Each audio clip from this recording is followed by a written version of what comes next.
There is an emerging issue in the 2020 elections that goes beyond health care, immigration, who gets what or who gets taxed to pay for it.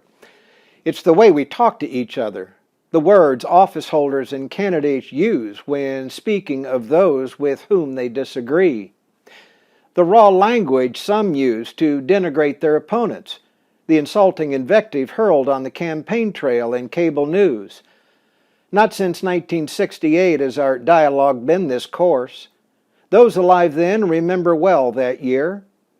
There was a crime epidemic no one knew how to contain, civil unrest no one knew how to control. We were a nation racked by a war no one knew how to stop, fueled by hot rhetoric and demagogues who dumbed down our democracy. Cities burned, riots were commonplace. Young men burned their draft cards. College students set fire to libraries, shut down campuses. Protesters were beaten and killed at the Democratic National Convention. Martin Luther King and Robert Kennedy were assassinated. It was an ugly time that threatened to rip our country apart, and it almost did.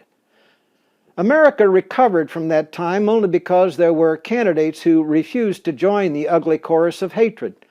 Candidates who sought to heal suffering, bring people together, reconcile differences within the American family. Candidates and office holders who appealed to the better angels of the human spirit and implored a nation to live up to its ideals. Leaders who led by example through civilized discourse in a heroic effort to preserve the longest living democracy the world has known. One of the best-selling books written in 2018 is Why Democracies Die, authored by two Harvard professors.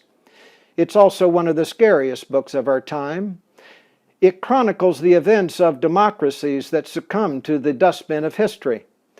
The death of democracies always begins with the debasement of civility in the public square.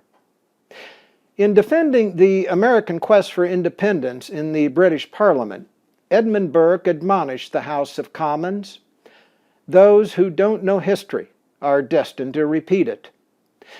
When the history of this age is written, those most fondly remembered will be the ones who tried to elevate our discourse and lift us out of the abyss of our time.